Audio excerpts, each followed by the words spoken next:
Where are our clothes? There's a child. We got a Subaru Wilderness to bring out our wild side. Maybe too wild. So much for getting closer to nature. The all-new Subaru Forester Wilderness. Love adventure. Look at it. Ferguson Subaru keeps your car running right with complimentary maintenance included. From the cabin of integrity here as we surpass the furthest distance humans have ever traveled from planet Earth. We do so in honoring the extraordinary efforts and feats of our predecessors in human space exploration. Incredible.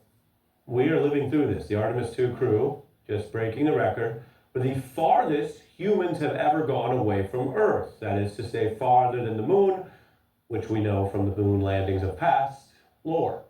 They've broken the Apollo 13 record, which was 248,000 miles away from Earth. We have live pictures of the lunar approach. And tonight, in the next few hours, the Artemis crew will actually go farther. They'll hit the astounding marker of 252,000 miles away from home. That is high stakes when you think about all of the ingredients. Of course, they've taken every step and measure to safely return those 250,000 miles back.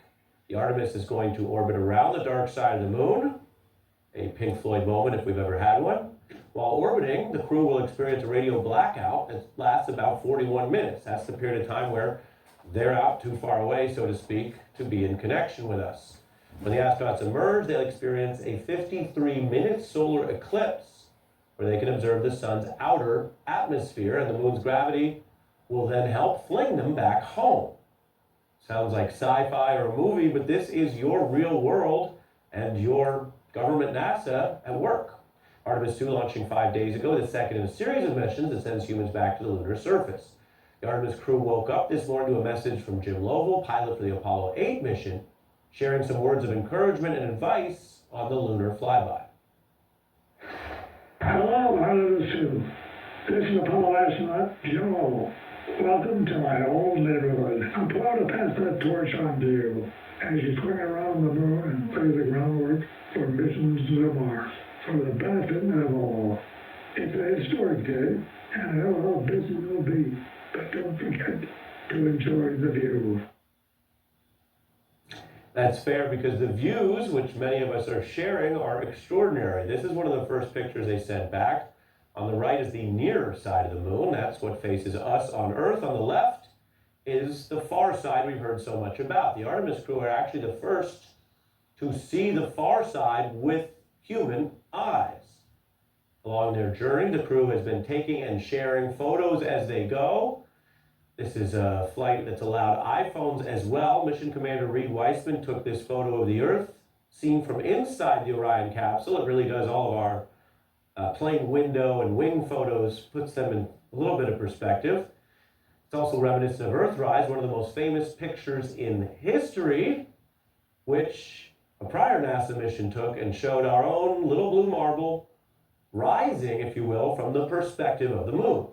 If you go a step back, humanity has accomplished so much, considering that flight itself was only achieved by the Wright brothers in 1903. Few thought then that we would be leaving our atmosphere to go hundreds of thousands of miles. In the last 123 years, tonight we want to share the facts and the history that we have come together a long way. The first human voice to emanate from space.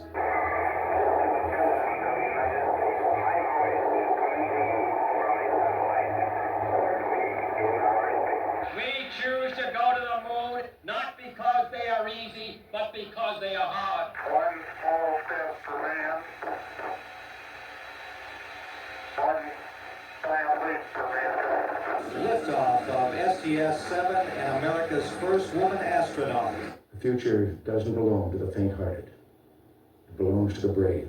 Liftoff of the Space Shuttle Discovery with the Hubble Space Telescope. Space exploration is not a luxury. It's not an afterthought in America's quest for a brighter future. It is an essential part of that quest. The quest continues. John Glenn was the first American to orbit in 1962. We've sent human beings to the lunar surface.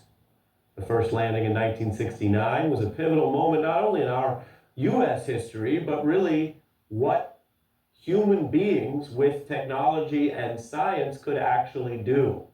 Moments that have pushed our understanding of even what our civilization can aspire to. We've had the better improvements to see more of the galaxies and understand our ineffable tiny place out there. This is the Eagle Nebula's Pillars of Creation. That is, and again, when I say these words to you, they're hard to even understand when we say them or hear them, but that is, according to our best understanding, 7,000 light years away, taken by the incredible technology of the Hubble telescope.